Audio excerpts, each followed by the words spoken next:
नमस्कार मित्रों, मैं नीरज सक्सेना, फिजिक्स फैकल्टी। हम नाभिक के स्थायित्व को पढ़ रहे हैं। नाभिक के स्थायित्व के संदर्भ में हमने द्रव्यमान शक्ति पढ़ा। द्रव्यमान शक्ति के बाद बंधन ऊर्जा, बंधन ऊर्जा के बाद प्रति न्यूक्लियन बंधन ऊर्जा और उसके बाद नाभिकीय बल। ये मैंने आपको स्पष्ट बता दिया कि फिजिक्स के पॉइंट ऑफ व्यू से अगर आपको नाभिक के स्थायित्व को दर्शाना हो तो आप बी बार यानी प्रति न्यूक्लियन बंधन ऊर्जा को प्रिफर करना, यानी स्थायित्व प्रति न्यूक्लियन बंधन ऊर्जा द्वारा एक्सप्लेन करना। नाभिकीय बल उसी चीज को जाहिर करता है।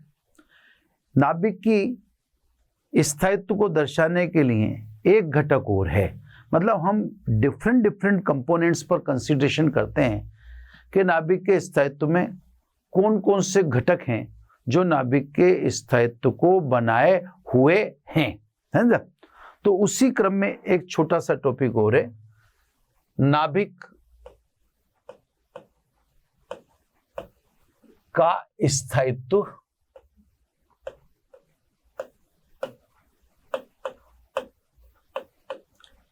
या नाभिक की स्थिरता। यहां भी एक छोटा सा विचार आपके सामने लाया जाएगा। यानी कहने का मतलब, जो नाभिक की स्टेबिलिटी पे डिस्कशन हो रहा है ये एक ओपन डिस्कशन है ना। ओपन डिस्कशन में हर पहलू सामने लाया जाएगा, है ना। अब जैसे मान लीजिए अपन कूलाम बल को नाभिक की परास में लागू नहीं करते, लेकिन नाभिक की स्थिरता के लिए उसको भी लाना आवश्यक है, यानी हर पहलू पर विचार करना आवश्यक है। तो सब नाभिक में समान आवेशित प्रोटॉन होते हैं और विद्युत उदासीन न्यूट्रॉन पार्टिकल होते हैं। प्रोटॉन के मध्य हम जानते हैं कूलाम प्रतिकर्षण बल कार्य करेगा और बाकी न्यूक्लियनों के मध्य नाभिकीय बल कार्य करेगा। मतलब न्यूट्रॉन प्रोटॉन, न्यूट्रॉन और प्रोटॉन आदि के बीच में। तो सब नाभिक के अंदर कार्यरत दो बल है। पहला कंसीडरेशन है सब, कूलाम प्रतिकर्षण। ये जस्ट आप यूं मत सोचिएगा कि साहब नाभिक के परास में लागू नहीं फिर कह रहे, अरे कंसीडरेशन लिया जा रहा है कि साहब आप विचार करके देखो। एक तो कूलाम प्रतिकर्षण बल, दूसरा न्यूक्लियनों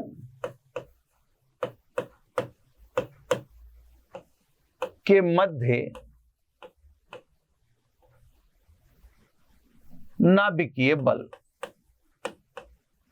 ये नाभिक के अंदर दो बल कार्यरत हैं, ऐसा अपन समझ बना के बात करते हैं। क्लियर साहब?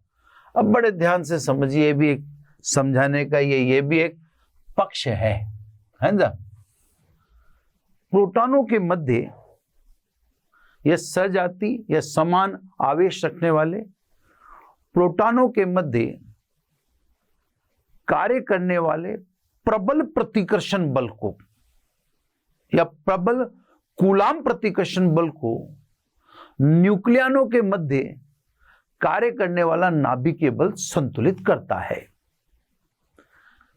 ये उस बल को बैलेंस करता है जिससे नाभिक का स्थायित्व संबंधित है, या नाभिक के स्थायित्व के पीछे ये एक रीजन है, एक कारण है। अब मान लीजिए द्रव्यमान संख्या बढ़ती है और द्रव्यमान संख्या के बढ़ने से मान लीजिए प्रोटॉनों की संख्या ही बढ़ी, केवल प्रोटॉनों की संख्या बढ़ी, तो प्रोटॉनों के मध्य कार्य करने वाला कूलाम प्रतिकर्षण बल अधिक हो जाएगा नाभिकीय बल से, और नाभिक अस्थायी होने लगेगा। तो नाभिक के स्थायित्व के लिए यह आवश्यक है कि जैसे जैसे प्रोटॉनों की संख्या बढ़े वैसे वैसे न्यूट्रॉन की संख्या भी बढ़े, ताकि कूलाम प्रतिकर्षण बल को नाभिकीय बल संतुलित बनाए रखे। इसका मतलब यह हुआ कि नाभिक के स्थायित्व में न्यूक्लियनों यानी न्यूट्रॉन और प्रोटॉन की संख्या की भी महत्वपूर्ण भूमिका है। यह भी एक गजब की बात है। अगर केवल द्रव्यमान संख्या बढ़ने से केवल प्रोटॉन की संख्या ही बढ़ती है, तो कार्य करने वाले प्रबल प्रतिकर्षण या कूलाम प्रतिकर्षण बढ़ने से नाभिक अस्थायी होने लगेगा। उसके लिए जरूरी है कि न्यूट्रॉन की संख्या भी साथ साथ बढ़ती जाए, यानी नाभिकीय बल भी बढ़ता जाए जो कूलाम प्रतिकर्षण बल को संतुलित कर सके, है ना। तो साहब इसीलिए अपन ने कहा कि नाभिक की स्थिरता या स्थायित्व में जो न्यूक्लियन है या न्यूट्रॉन प्रोटॉन की संख्या की भी महत्वपूर्ण भूमिका है। चलो ऐसा समझ लो कि अगर द्रव्यमान संख्या बढ़ने से केवल न्यूट्रॉन की ही संख्या बढ़े, तो केवल न्यूट्रॉन की संख्या बढ़ेगी तो पृष्ठ तनाव जैसा कार्य करने वाला नाभिकीय बल बढ़ेगा। नाभिकीय बल पृष्ठ तनाव की भांति कार्य करता है, तो पृष्ठ तनाव जैसा कार्य करने वाला नाभिकीय बल बढ़ेगा। फलस्वरूप न्यूट्रॉनों को समीप ला देगा, प्रोटॉनों को समीप ला देगा, और प्रोटॉनों को समीप लाने से कूलाम प्रतिकर्षण बढ़ जाएगा। तो केवल न्यूट्रॉन बढ़ना भी दिक्कत देगा, क्योंकि केवल न्यूट्रॉन बढ़ने से नाभिकीय बल बढ़ रहा है, यह पृष्ठ तनाव की भांति कार्य करता है जो अपने पृष्ठ क्षेत्रफल को न्यूनतम बनाए रखने का, तो ये पृष्ठ को न्यूनतम बनाए रखने का प्रयास करेगा। अब क्योंकि अंदर प्रोटॉन है, तो पृष्ठ जब अपने क्षेत्रफल में कमी करेगी तो प्रोटॉन प्रोटॉन के समीप आएगा, और प्रोटॉन प्रोटॉन के समीप आएगा तो कूलाम प्रतिकर्षण में वृद्धि होगी, नाभिक अस्थायी होने लगेगा। यही कारण है कि जैसे यूरेनियम है, थोरियम है, रेडियम है, इनके पास न्यूट्रॉन भरपूर हैं, लेकिन ये भी स्थायित्व प्राप्त करने के लिए न्यूट्रॉन का प्रोटॉन में रूपांतरण कर बीटा कण का उत्सर्जन करते हैं।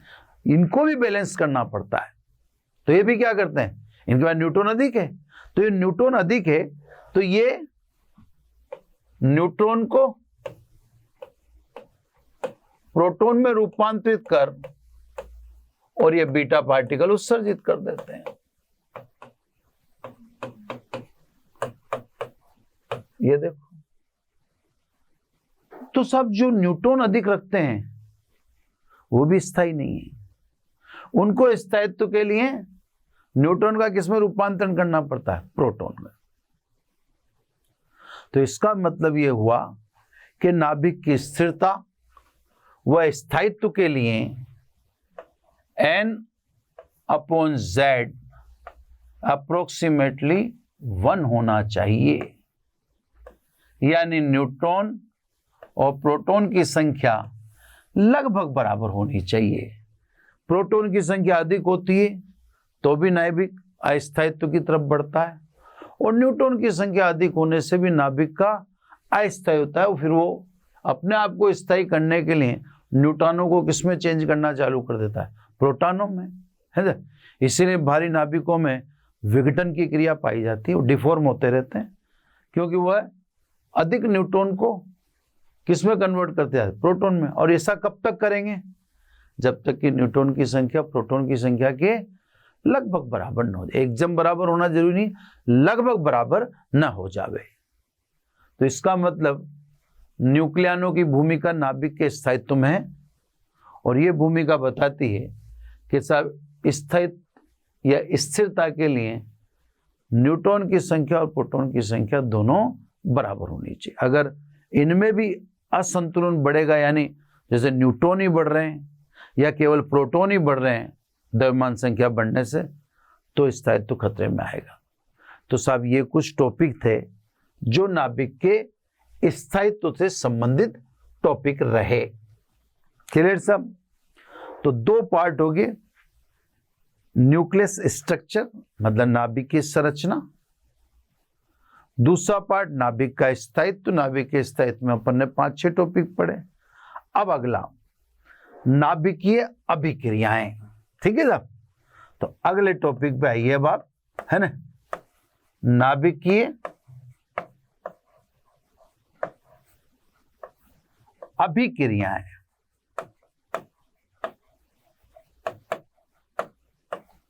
Nuclear reactions. ठीक है साहब? Nuclear reactions. ठीक, भारी नाभिक हैं जैसे थोरियम, यूरेनियम, रेडियम, एक्टिनियम आदि। ये स्वतः शब्द पे यहां पे थोड़ा सा जोर दूंगा मैं, है ना। भारी नाभिक स्वतः विकिरणों का, कणों का, ऊर्जा कणों का उत्सर्जन करते हैं स्वतः। कोई उनको इंसिस्ट करने की जरूरत है ही नहीं, ऑटोमेटिकली उनमें देखा गया है ना। जैसे मान लीजिए हम बात करें रेडियम 88,226, ऑटोमेटिकल। अगर आप इंसिस्ट करते होते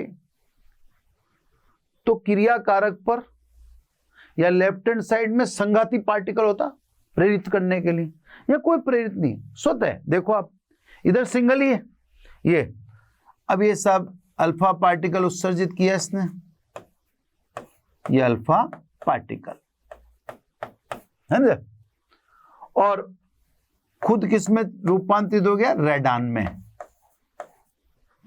परमाणु क्रमांक 2 घट गया और द्रव्यमान संख्या 4। तो सब भारी नाभिक, और भी अपन देख सकते हैं, बिना इंसिस्ट किए हुए स्वतः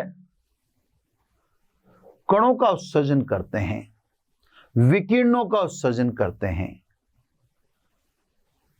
इन अभिक्रियाओं को जिनमें, या वे नाभिकीय अभिक्रियाएं जिनमें नाभिक स्वतः विकिरण अर्थात कणों का उत्सर्जन करते स्वतः, आप इधर से देख सकते हैं, यहां कोई नहीं अकेला रेडियम के अलावा, है ना, स्वतः विकिरणों का उत्सर्जन करते हैं, उससे स्वाभाविक या प्राकृतिक नाभिकीय अभिक्रिया कहते हैं। तो ये जो आपके सामने है ये स्वाभाविक और प्राकृतिक नाभिकीय अभिक्रिया है। अब बात को ध्यान से समझना, कणों के उत्सर्जन की यही घटना हम स्थायी नाभिकों में भी घटित करवा सकते हैं। स्थायी नाभिक को भी, ये तो ठीक है अस्थायी नाभिक है, लेकिन आप स्थायी नाभिक को भी कण उत्सर्जन करने के लिए इंसिस्ट कर सकते हैं, प्रेरित कर सकते हैं। अब आप ऐसा करके, जहां पर आप, यहां पे तो स्वतः उत्सर्जन हो रहा है, यदि आप प्रेरित करके स्थायी नाभिक को कणों का उत्सर्जन करवाते हैं तो इस प्रकार की नाभिकीय अभिक्रिया को कृत्रिम नाभिकीय अभिक्रिया कहते हैं। लेकिन कृत्रिम नाभिकीय अभिक्रिया में यह ध्यान रखें कि आपको स्थायी नाभिक को इंसिस्ट करना होता है, उसको प्रेरित करना होता है। इसलिए आपको स्थायी नाभिक पर संघाती कण यानी अटेकर, यानी अटैक करने वाले पार्टिकल जैसे न्यूट्रॉन है, अल्फा पार्टिकल है, प्रोटॉन है, इनका उपयोग करना पड़ेगा। संघाती पार्टिकल से आप स्थायी नाभिक को इंसिस्ट करेंगे, प्रेरित करेंगे। फिर स्थायी नाभिक भी ये जो प्राकृतिक या स्वाभाविक नाभिकीय अभिक्रिया की भांति स्थायी नाभिक भी कण उत्सर्जित करने लगेगा। ऐसी अभिक्रियाओं को हम बोलते हैं कृत्रिम नाभिकीय अभिक्रिया। इनका खाका कैसा होता है वो देख लें आप। जैसे एक्स से पेरेंटल न्यूक्लियाई, पेरेंटल न्यूक्लियाई को हिंदी में बोले तो जनक नाभिक। ये तो पेरेंटल है। अब इस पर अटैक कीजिए, ये संघाती कण है, इसका अटैक करना पड़ेगा आपको। संघाती कण यानी आप इसके द्वारा इंसिस्ट करेंगे। इसके द्वारा इंसिस्ट करने पर आपको डॉटर न्यूक्लियाई यानी जो अगला नाभिक होगा जो उत्पाद के रूप में प्राप्त होगा वो मिलेगा, उससे बोलते हैं पुत्री नाभिक। और क्योंकि आपने कृत्रिम रूप से कण उत्सर्जन के लिए किया तो ये बहिर्गामी कण, बहिर्गामी कण ये सब आपको बाहर निकलने वाला कण मिला। और लास्ट में अभिक्रिया ऊर्जा कैपिटल क्यू, अभिक्रिया ऊर्जा। अगर कैपिटल क्यू पॉजिटिव है ना, यदि क्यू धनात्मक तो अभिक्रिया को ऊष्माक्षेपी बोलेंगे। और क्यू अगर नेगेटिव है तो अभिक्रिया ऊष्माशोषी होगी, अर्थात यहां पर संघाती कण को दी गई ऊर्जा रिकवर नहीं होगी, वो वापस नहीं मिल पाएगी, है ना। अब सब इसमें ध्यान से समझिए कि इसमें आप इंसिस्ट कर रहे हैं किसी स्थायी नाभिक को कणों का उत्सर्जन करने के लिए। किसके द्वारा इंसिस्ट कर रहे हैं आप? संघाती कण द्वारा। वो भी फिर वैसे ही करने लगेगा। तो जैसे इस इक्वेशन को लिखूंगा तो लिखने का अंतर आएगा, है ना। वैज्ञानिक बेथे के अनुसार कृत्रिम नाभिकीय अभिक्रियाओं को इस तरह से लिखा जाता है ना। एक्स संघाती कण, बहिर्गामी कण और पुत्री नाभिक, ये सब कृत्रिम नाभिकीय अभिक्रिया को लिखने का शॉर्ट मेथड। इसका साहब मैं आपको एग्जांपल दे देता हूं, है ना। मैंने आपसे कहा था ना, इसमें एक दो इक्वेशन आप जहन में रख लीजिए, एक दो इक्वेशन जहन में रख लीजिए, उन्हीं को रिपीट करते जाइए। अब यहां पर अपन चाहें तो प्रोटॉन की उत्पत्ति या आविष्कार वाली अभिक्रिया चेप दें, लगा दें, या हम चाहें तो न्यूटन के आविष्कार वाली लगा दें। यह देखो सब, है ना। जैसे न्यूटन के आविष्कार वाली क्या थी? 4B9 संघाती पार्टिकल। देखो आप, अटैक करना पड़ा अल्फा कण से, है ना। अब आपको बहिर्गामी पार्टिकल के रूप में कौन मिला? न्यूटन मिला। और पुत्री नाभिक मिला 6C12 यानी कार्बन। ये कृत्रिम नाभिक की वजह कैसे पहचान में आएगी सब? तो इसके पहचानने का बिल्कुल स्पष्ट है। देखो संघाती कण है, ये कृत्रिम नहीं है, ये स्वाभाविक है या प्राकृतिक है। इसमें कोई कण ने इस पर अटैक किया ही नहीं, ये स्वतः विघटित हो रहा है ना। तो दोनों का पहचान का फर्क हो जाएगा। बेथे के अनुसार कैसे लिखेंगे साहब? इससे B9 है ना। द्रव्यमान संख्या लिखनी होती है ओनली, परमाणु क्रमांक लिखने की आवश्यकता नहीं हो। तो बेरिलियम लिख दिया तो परमाणु क्रमांक तो स्वतः स्पष्ट है। तो ये B9X है ना। आपतित कण कौन सा है? संघाती बोल रहा हूं मैं उससे, इसे आपतित भी बोलते हैं, आपतित, है ना। आपतित कण अल्फा है, बहिर्गामी कण न्यूट्रॉन है और पुत्री नाभिक कार्बन है। इसे शॉर्ट में से लिखते हैं। ये सब बोथे का या बेथे का तरीका, बोथे भी कहते हैं कई जने, बेथे, वो इंग्लिश नेम में ये समस्या रहती है। तो ये सब नाभिकीय अभिक्रिया को प्रेजेंट करने का तरीका, ये भी स्पष्ट हो गया कि नाभिकीय अभिक्रियाएं दो प्रकार की हैं, एक तो प्राकृतिक या स्वाभाविक, और उसी तरह से अपन भी क्रिएट कर सकते हैं। देखो स्थायी नाभिक है, उसको कण उत्सर्जन के लिए आपने इंसिस्ट करवा दिया, प्रेरित कर दिया, तो ये कृत्रिम नाभिकीय अभिक्रिया। अब सभी नाभिकीय अभिक्रियाएं जितनी भी हैं, है ना, चाहे वो प्राकृतिक हो चाहे वो कृत्रिम हो, सभी नाभिकीय अभिक्रियाएं संरक्षण के निम्न नियमों का पालन करती है। कौन कौन से संरक्षण के नियमों का पालन करती है साहब?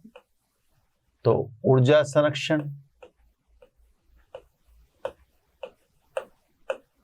है ना साहब। नंबर 2 आवेश संरक्षण,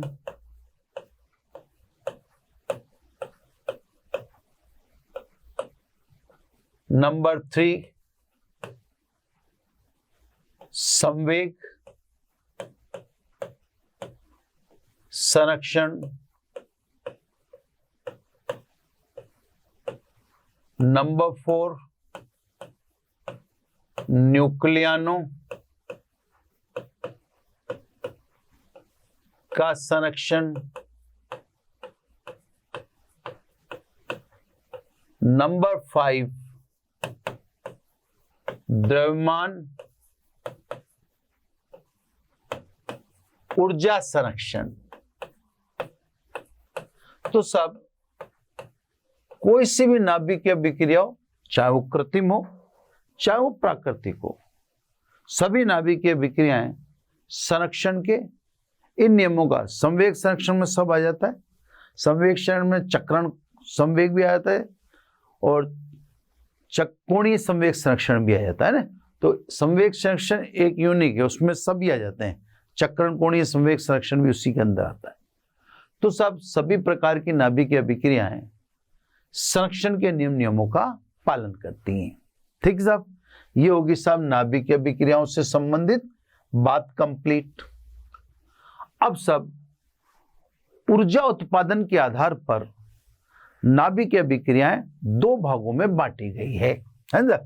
तो सब ऊर्जा उत्पादन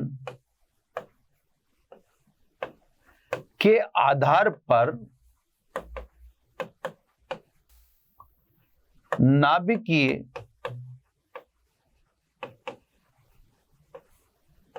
अभिक्रियाओं का वर्गीकरण, नाभिकीय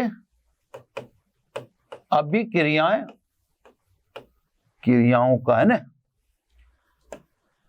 नाभिकीय अभिक्रियाओं का वर्गीकरण। जब थोड़ा सा ऐसे चलेगा स्लो स्लो, अभिक्रियाओं का वर्गीकरण। तो सब ऊर्जा उत्पादन के आधार पर नाभिकीय अभिक्रियाओं के दो प्रकार हैं। ए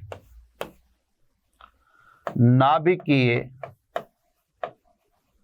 विखंडन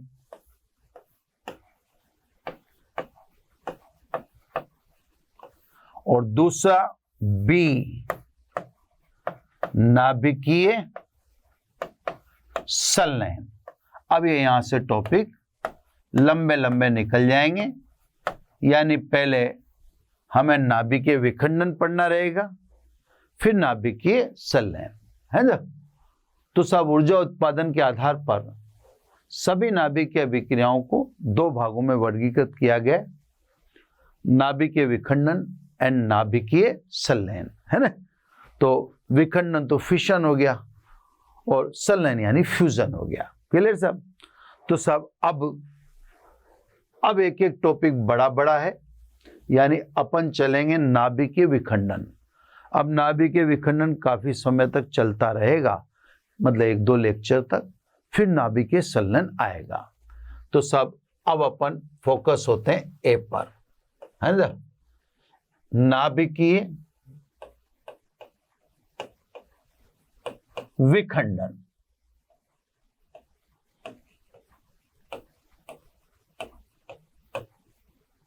क्लियर साहब? नाभिकीय विखंडन, है ना। वह नाभिकीय अभिक्रिया जिसमें एक भारी नाभिक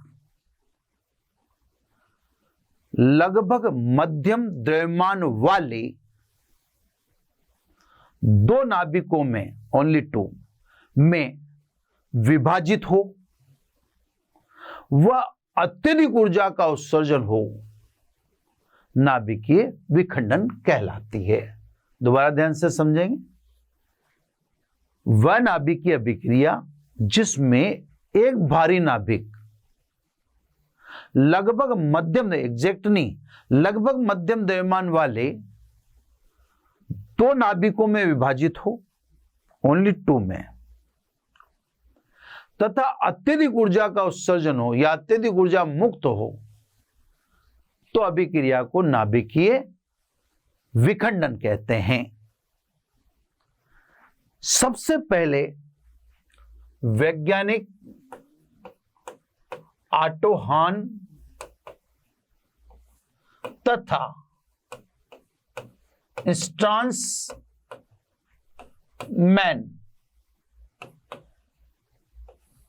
इन दो वैज्ञानिकों ने मंदगामी तापीय न्यूट्रॉन, मतलब बहुत धीमे, जस्ट टेम्परेचर वाले, है ना, मंदगामी तापीय न्यूट्रॉनों को U-235 पर आपतित किया या मंदगामी तापीय न्यूट्रॉन का U-235 पर अटैक किया, तो यह नाभिकीय विखंडन जैसी विशिष्ट घटना उत्पन्न हुई।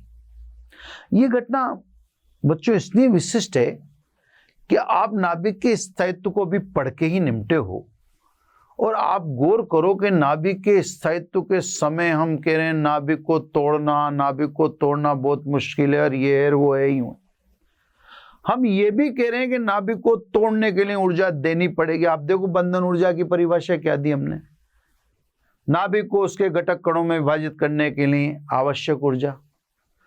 प्रति न्यूक्लियन बंधन ऊर्जा की परिभाषा क्या दी हमने, नाभिक से एक न्यूक्लियन को निकालने के लिए दी गई ऊर्जा के औसत को प्रति न्यूक्लियन बंधन ऊर्जा कहते हैं।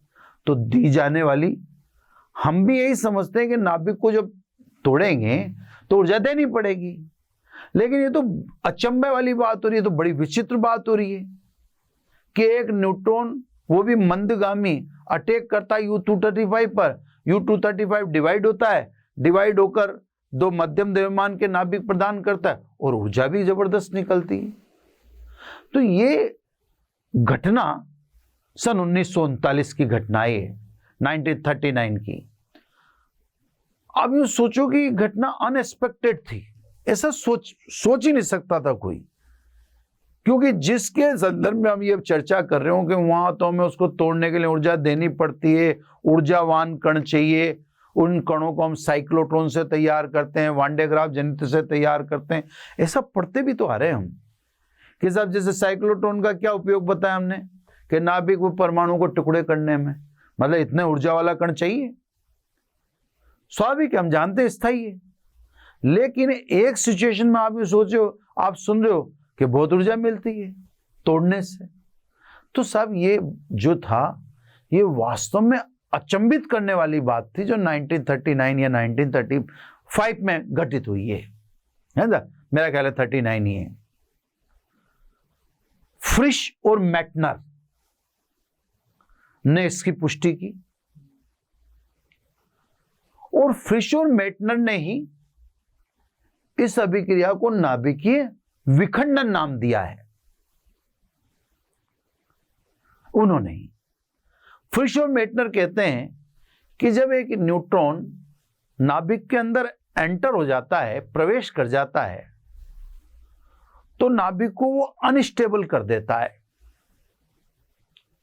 स्टेबिलिटी के लिए यानी स्थायित्व प्राप्त करने के लिए नाभिक मध्यम द्रव्यमान में टूट जाता है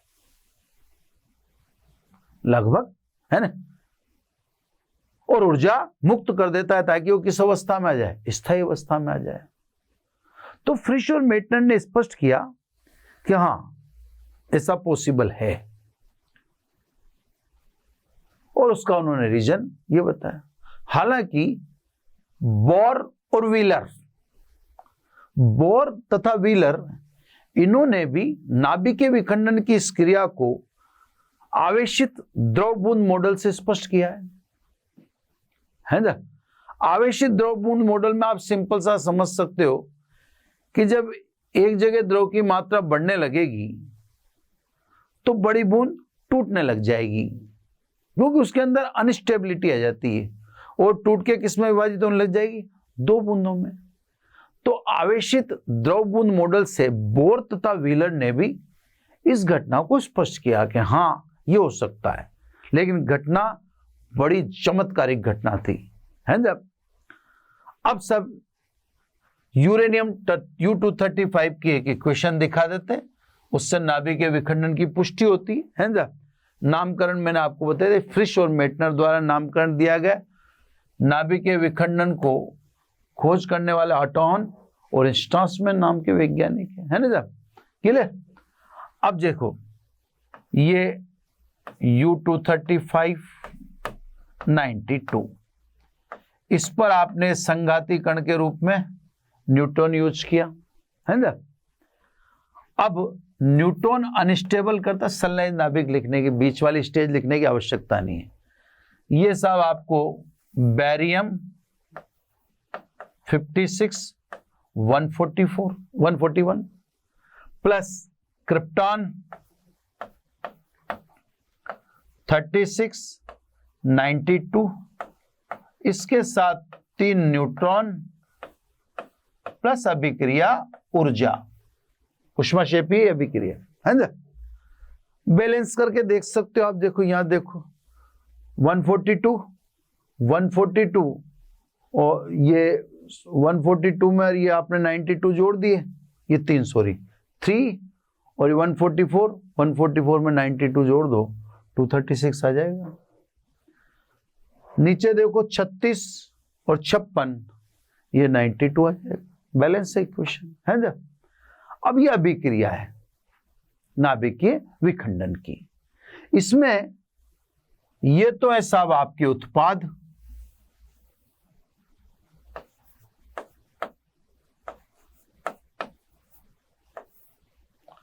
और ये हैं आपके क्रियाकारक।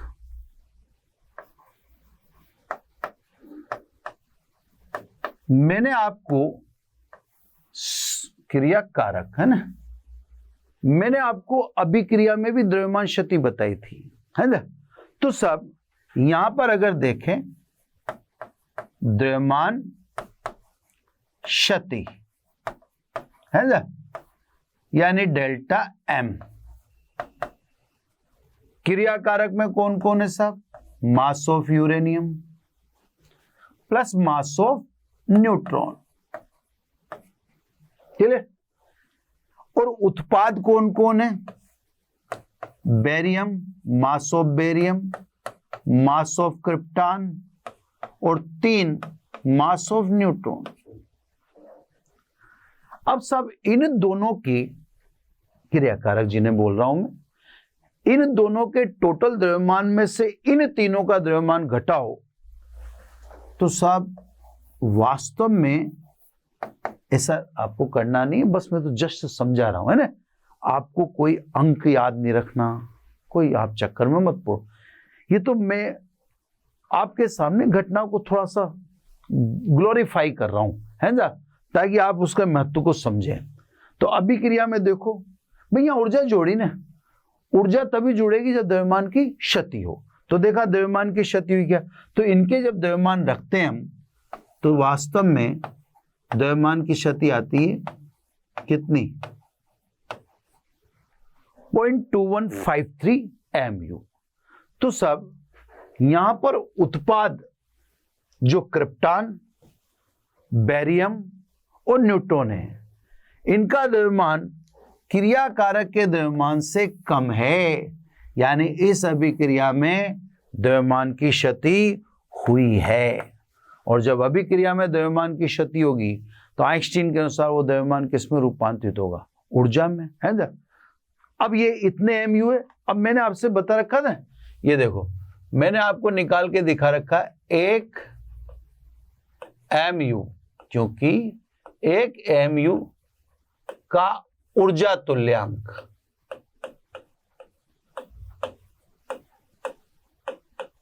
ये सब यहां काम आता है। 1 एमयू का ऊर्जा तुल्यांक कितना बताया था मैंने आपको? 931.44 मेगा इलेक्ट्रॉन वोल्ट।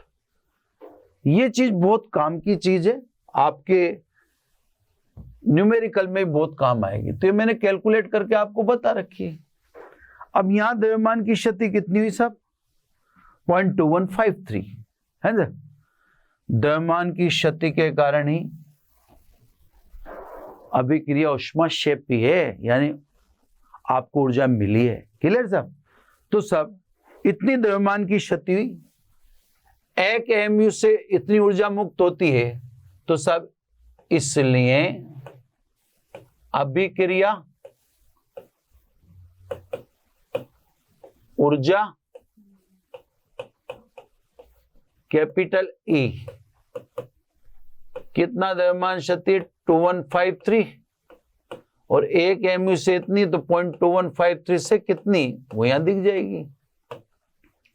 ये सब आएगी ई लगभग बराबर 200 मेगा इलेक्ट्रॉन वोल्ट। तो सब एक U235, ये याद रखना सब, बहुत इंपॉर्टेंट है ये।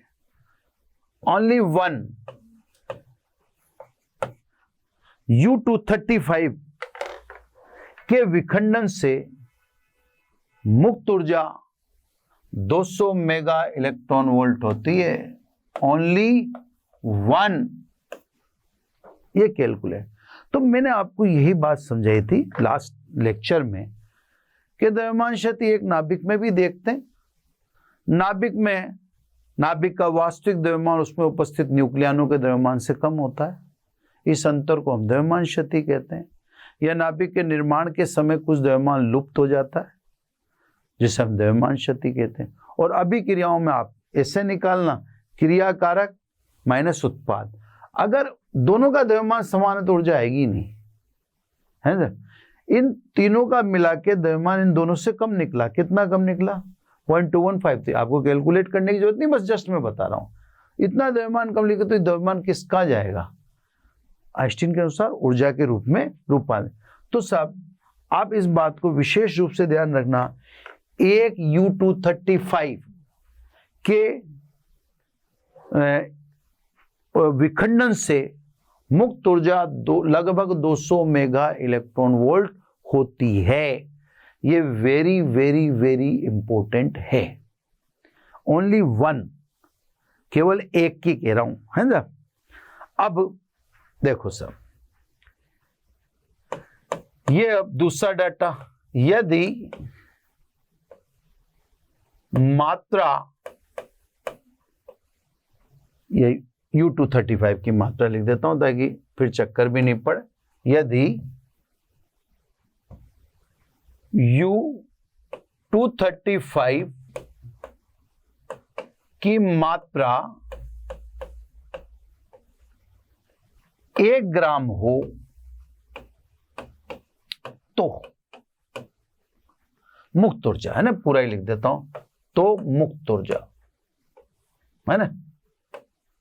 अब आप कंफ्यूज मत हो ना साहब, आप तो इस 1 यूरेनियम की तो ये लिखी दी मैंने, है ना। अब उधर भी वो जमेगा नहीं, 1 ऊपर दिखाई रखिए, है ना। नीचे में 1 ग्राम लिख ही रहा हूं। अब 1 ग्राम के लिए कैलकुलेशन कर रहे हैं अपन कि अगर U235 की मात्रा 1 ग्राम हो, 1 ग्राम का विखंडन करें, देखते हैं 1 ग्राम का विखंडन, है ना। तो सब 1 ग्राम में नाभिक या U235 के नाभिक, है ना, 1 ग्राम में U235 के नाभिक कितने होंगे साहब, अभी निकाल लेते हैं। 1 ग्राम में U235 के नाभिक।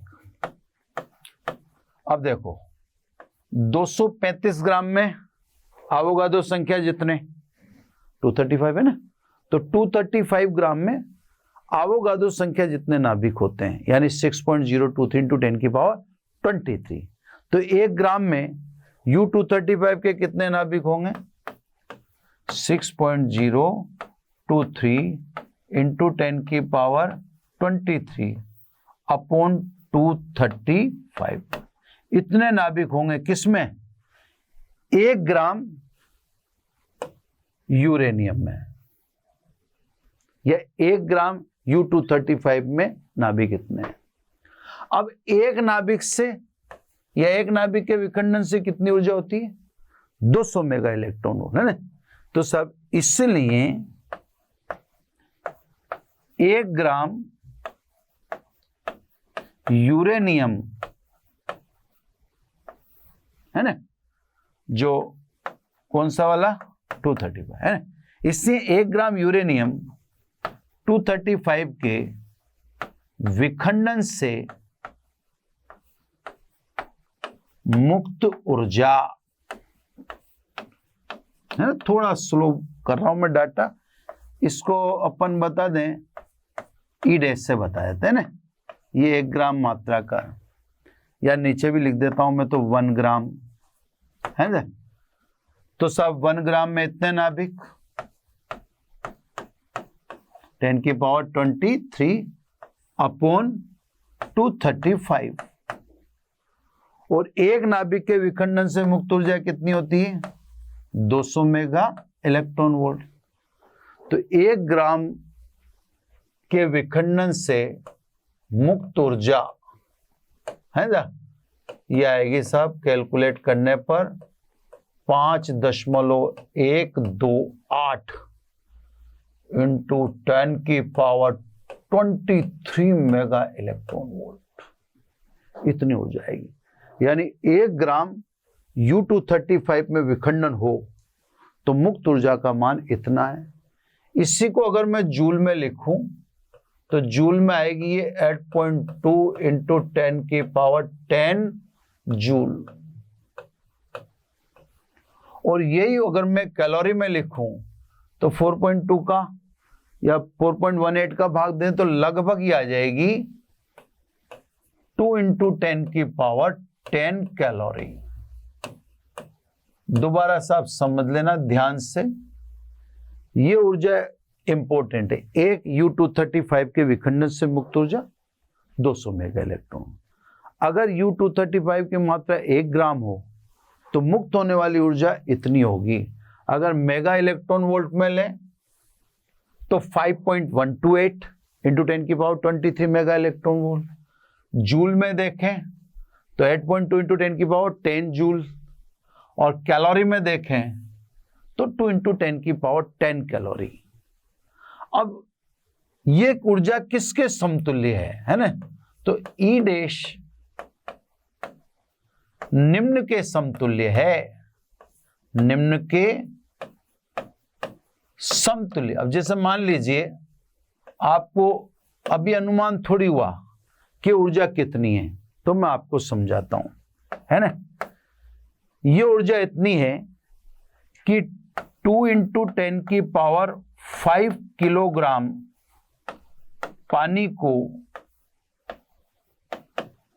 तुरंत वाष्पित कर देगी।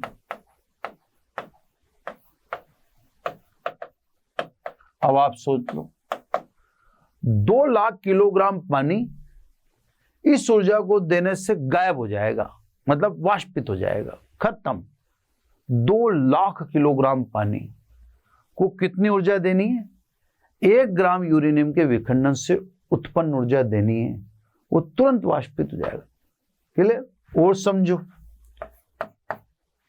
इस ऊर्जा से लगभग 2.2 इंटू 10 की पावर 4 किलोवाट घंटा विद्युत उत्पादन संभव है ना। थोड़ा पावर अगर देख लेना, पर मेरे हिसाब से ये हुआ 1.28 हो गया, 2.28 × 10⁴ किलोवाट घंटा, इतना विद्युत उत्पादन संभव है इस ऊर्जा से जो 1 ग्राम के विखंडन से उत्पन्न हुए। और इसको मैं आपको बताऊं, है ना, ये ऊर्जा 20 टन TNT ट्राइनाइट्रोटोलुइन में विस्फोट से उत्पन्न होती है। तो साहब 1 ग्राम यूरेनियम के या U-235 के विखंडन से मुक्त होने वाली ऊर्जा को अगर आप कंपैरिजन करें तो ये 2 लाख किलोग्राम पानी को तुरंत गायब कर देगी, इतनी ऊर्जा है। ये लगभग 2.28 × 10⁴ किलोवाट घंटा बिजली का उत्पादन कर देगी। ये ऊर्जा इतनी है जो 20 टन TNT बारूद होता है ना, ट्राइनाइट्रोटोलुइन में विस्फोट से उत्पन्न होगी। तो अब आप समझ सकते हैं कि साहब बिजली उत्पादन में यूरेनियम की कितनी महत्वपूर्ण भूमिका है, क्योंकि 1 ग्राम यूरेनियम कितना पावरफुल है, कितनी एनर्जी दे सकता है हमें, वो हमने कैलकुलेशन समझाई है। तो साहब 1 यूरेनियम का अलग हो गया 1 ग्राम। अब बात को आगे समझो आप, है ना, बात को मैं पीछे ले जाता हूं रिएक्शन की तरफ। अब साहब कुछ महत्वपूर्ण इंपॉर्टेंट बातें हैं। पहली इंपॉर्टेंट बात तो ये कि साहब नाभिक या U-235 के विखंडन से बेरियम और क्रिप्टॉन ही पैदा हो ये जरूरी नहीं है। स्ट्रांशियम, जीनॉन वो भी हो सकते हैं, यानी ये 2 नाभिक कोई और भी हो सकते हैं। अपन ने तो एक सैंपल लिखा, आप जैसे नाभिकीय अभिक्रिया की कहीं और बुक देखेंगे तो उनमें 3-3, 4-4 इक्वेशन लिख रखी है, मैंने भी देखी हुई है।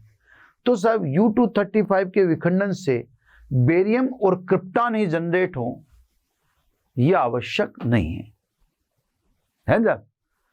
इसके अलावा अन्य भी कोई जनरेट हो सकते हैं, वो मध्यम द्रव्यमान वाले 2 नाभिक होंगे। क्लियर, पहली बात। अब बात नंबर 2 जिसको विशेष रूप से ध्यान से समझिएगा। दूसरी बात है कि जैसे अभी तो बेरियम, क्रिप्टॉन और 3 न्यूट्रॉन निकले, स्ट्रांशियम, जीनान हो गए तो 2 न्यूट्रॉन निकलेंगे। तो सब ऐसी संभावनाएं दोनों की बराबर रहती है कि किसी में 3 न्यूट्रॉन उत्सर्जित हो, किसी में 2 न्यूट्रॉन उत्सर्जित हो। तो सब प्रति U-235 विखंडन, है ना, प्रति U-235 विखंडन उत्पन्न न्यूट्रॉनों की संख्या 2.5 है। अब आपको अजीब लगेगा, जैसे अभी तो 3 दिख रहे हैं, फिर अपन दूसरी रिएक्शन लिखते हैं तो उसमें 2 आते हैं, तो प्रति, अब यही थोड़ी होंगे हमेशा कि भाई अगर मान लो बेरियम क्रिप्टॉन होते तब तो मैं कहता प्रति U-235 विखंडन उत्पन्न न्यूट्रॉनों की संख्या 3 होती है ना। लेकिन दोनों इक्वेशन है इसमें, यानी किसी इक्वेशन में 2 न्यूट्रॉन निकलते हैं, किसी में 3 निकलते हैं। तो एवरेज लेंगे, अगर 2 इक्वेशन भी लिए, एक में 2 निकले, एक में 3, 2 इक्वेशन में टोटल 5, तो एक में कितना हुआ एवरेज? 2.5 हुआ, है ना। तो प्रति U-235 विखंडन से मुक्त न्यूट्रॉनों की संख्या लिख देता हूं, सब ये काम की चीज है ना। प्रति U-235 विखंडन, है ना, इंपॉर्टेंट है ना, इंपॉर्टेंट, प्रति U-235 विखंडन में उत्पन्न न्यूट्रॉनों की संख्या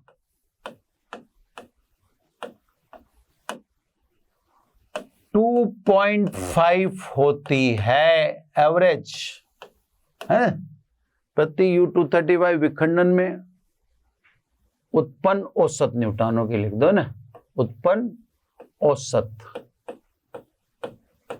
न्यूट्रॉनों की संख्या 2.5 होती है। अंतिम बात में ये ध्यान रखिएगा आप कि ऊर्जा कोई आग के रूप में उत्सर्जित हो ये जरूरी नहीं है। ये ऊर्जा कण, शेष नाभिक की गति ऊर्जा के रूप में उत्सर्जित होती है ना। जब जैसे कोई आग निकले नहीं, भाई पार्टिकल है, जो पार्टिकल तीव्र वेग से गति करने लग जाते हैं, जो भी आफ्टर विखंडन निकले। तो ये ऊर्जा जो मुक्त होती, ये जो घटक हैं, बहिर्गामी कण हैं, पुत्री नाभिक है, उनकी गति ऊर्जा के रूप में प्राप्त होती है ना। अब देखो साहब, क्योंकि अब अपन पढ़ेंगे नाभिकीय श्रृंखला अभिक्रिया, तो सब पहले मैं आपको सिचुएशन समझा दूं, एक श्रृंखला या बना दूं, ये मेरे काम आएगा। अब U235 तो नहीं लिख रहा मैं, क्योंकि बार बार लिखना पड़ेगा। ये U235 की जगह यू ही लिखूंगा ना। इस पर आपने न्यूट्रॉन का संघात किया है ना, ये सब न्यूट्रॉन का आप अटैक कर रहे हो, ठीक है, क्लियर। इससे ठीक है, बेरियम और क्रिप्टॉन है ना, के साथ साथ आपको 3 न्यूट्रॉन भी मिलेंगे, है ना।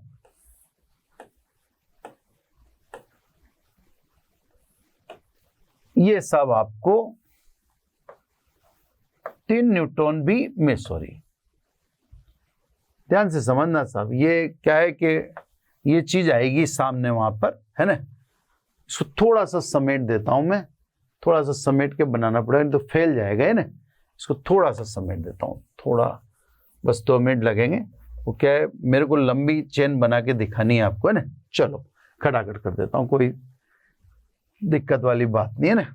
ये लो साहब, ये थोड़ा समेट के, ये यूं, चलो एक ही पेन से ले लेते हैं, टाइम वेस्ट नहीं करते। ये न्यूट्रॉन है ना, ये बेरियम, ये सिकोड़ दिया मैंने, ये क्रिप्टॉन है ना, ये वापस न्यूट्रॉन, ये न्यूट्रॉन अगेन,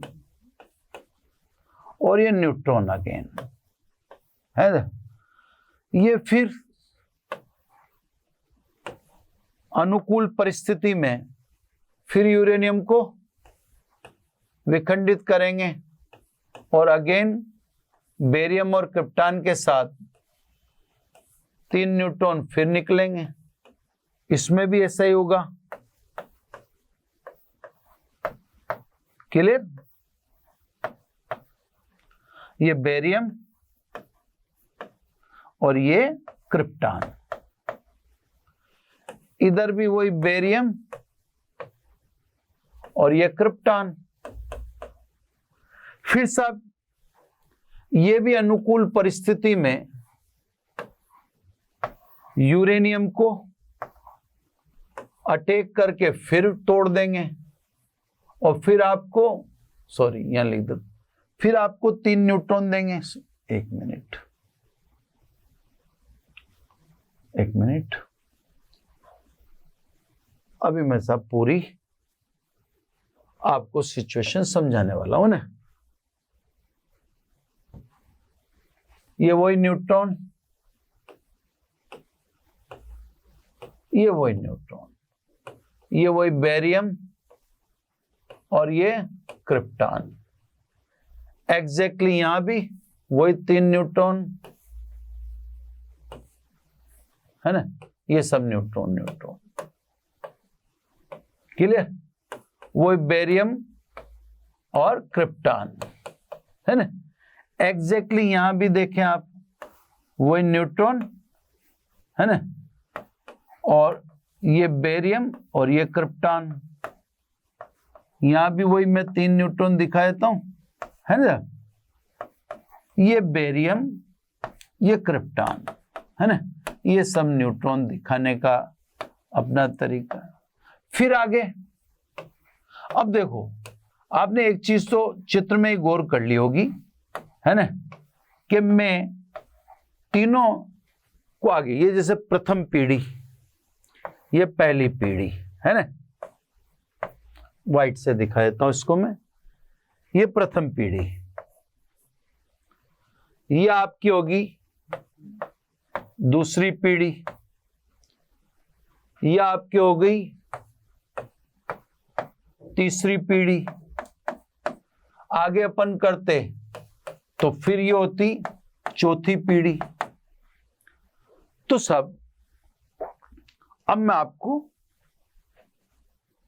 नाभिकीय श्रृंखला अभिक्रिया समझाता हूं ना, नाभिकीय श्रृंखला अभिक्रिया है ना। यहां पर इसको हालांकि मैं अगले लेक्चर में आते ही वापस लूंगा, शुरू करूंगा, पर यहां पे मेरे को कुछ समझाना जरूरी है। हमने अभी देखा यूरेनियम पे न्यूट्रॉन का अटैक होता है, बेरियम क्रिप्टॉन के साथ ऊर्जा भी मिलती है, ऊर्जा भी मुक्त होती है, और 3 न्यूट्रॉन भी मिलते हैं, है ना। अब आप ध्यान से सुने मेरी बात को, 3 न्यूट्रॉन भी आपको मिलते हैं। ये न्यूट्रॉन अनुकूल परिस्थिति में, अब ये अनुकूल शब्द ही बहुत भारी है, जिसको समझाऊंगा मैं आपको नेक्स्ट में, अभी तो बस परिभाषा बोल के रोक रहा हूं, फिर नेक्स्ट में मैं वापस आपको इसको समझाऊंगा, है ना। ये 3 न्यूट्रॉन अनुकूल परिस्थिति में यूरेनियम के अन्य नाभिक पर अटैक करेंगे, फिर वही 3 न्यूट्रॉन, यहां भी वही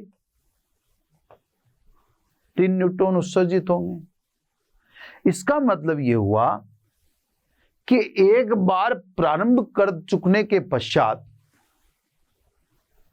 विखंडन की यह प्रक्रिया तब तक जारी रहेगी जब तक कि पदार्थ में से यूरेनियम पूर्णतः समाप्त न हो जावे। ऐसी अभिक्रिया को चेन रिएक्शन या न्यूक्लियर चेन रिएक्शन या नाभिकीय श्रृंखला अभिक्रिया कहते हैं। अब यहां पर हमने कहा कि अनुकूल परिस्थिति में, अभी देखो आप, यहां 3 न्यूट्रॉन थे, 1 2 3, मैंने तीनों का यूरेनियम पर अटैक नहीं करवाया, ये 2 का ही करवाया, 1 और 3 का करवाया। सेकंड जो न्यूट्रॉन उसका लॉस हो गया, वो विखंडन में काम ही नहीं आया। लॉस तो हो सकता है इससे भी ज्यादा का हो सकता था। अगर लॉस इससे भी ज्यादा का हो सकता था तो इसका मतलब ये जो नाभिकीय श्रृंखला अभिक्रिया है, इसके संचालन या प्रचालन में तकलीफें हैं, समस्याएं हैं, कठिनताएं हैं। आगे भी देखो आप, मैं आगे भी देखो, ये यूरेनियम में 2 पे अटैक करवा रहा हूं, फिर 1 फ्री छोड़ रहा हूं। यहां पे भी देखो 1 और 3 को काम में ले रहा हूं, ये 2 को फ्री छोड़ रहा हूं। तो मैं आपके हर पीढ़ी में सभी न्यूट्रॉन को पूर्णतः उपयोग में नहीं ले रहा, पूर्णतः उपयोग ही नहीं कर रहा मैं, उनमें से कुछ का उपयोग कर रहा हूं और कुछ को मैं छोड़े दे रहा हूं। ये दिखाने का प्रयास है कि जो मैंने परिभाषा बोली के साथ, जब U235 पर न्यूट्रॉन की बौछार की जाती है तो बेरियम और क्रिप्टॉन के साथ ऊर्जा उसके साथ 3 न्यूट्रॉन, जो तीव्रगामी 3 न्यूट्रॉन उत्पन्न होते हैं। ये तीव्रगामी 3 न्यूट्रॉन है जो अनुकूल परिस्थिति में यूरेनियम के अन्य नाभिक पर अटैक करेंगे, या उस पर आक्रमण करेंगे, या टकराएंगे, या उसमें उससे संघात करेंगे, और फिर ये भी वही करेंगे। इसका मतलब ये हुआ कि एक बार प्रारंभ कर चुकने के पश्चात विखंडन की यह प्रक्रिया तब तक जारी रहेगी जब तक कि पदार्थ में से यूरेनियम पूर्णतः समाप्त न हो जावे। ऐसी अभिक्रिया को नाभिकीय श्रृंखला अभिक्रिया कहते हैं। लेकिन ये इतनी सामान्य टास्क नहीं है, ये इतनी कंफर्टेबल नहीं है कि आप इसको यूं समझ लें कि हाँ ऐसा हो ही जाता होगा, नहीं नहीं। नाभिकीय श्रृंखला अभिक्रिया के प्रचालन में बहुत सारी समस्याएं हैं। तो अब अपन इस लेक्चर को तो यहीं एंड करते हैं, वापस यहीं से बात उठाएंगे और फिर इसके प्रचालन में उत्पन्न होने वाली कठिनाइयां और उनके निवारण पड़ेंगे। तो ये काम अपन नेक्स्ट लेक्चर में करेंगे। आज बस इतना ही। Thank you very much. आशा करता हूं हमारे टॉप एजुकेटर का यह लेक्चर आपको पसंद आया होगा। अगर पसंद आया है तो वीडियो को लाइक करिए, चैनल को सब्सक्राइब करिए और शेयर भी करिए, क्योंकि ज्ञान बांटने से बढ़ता है और सही बताऊं तो पुण्य भी मिलता है। मुझे सुनने के लिए बहुत बहुत धन्यवाद। Thank you.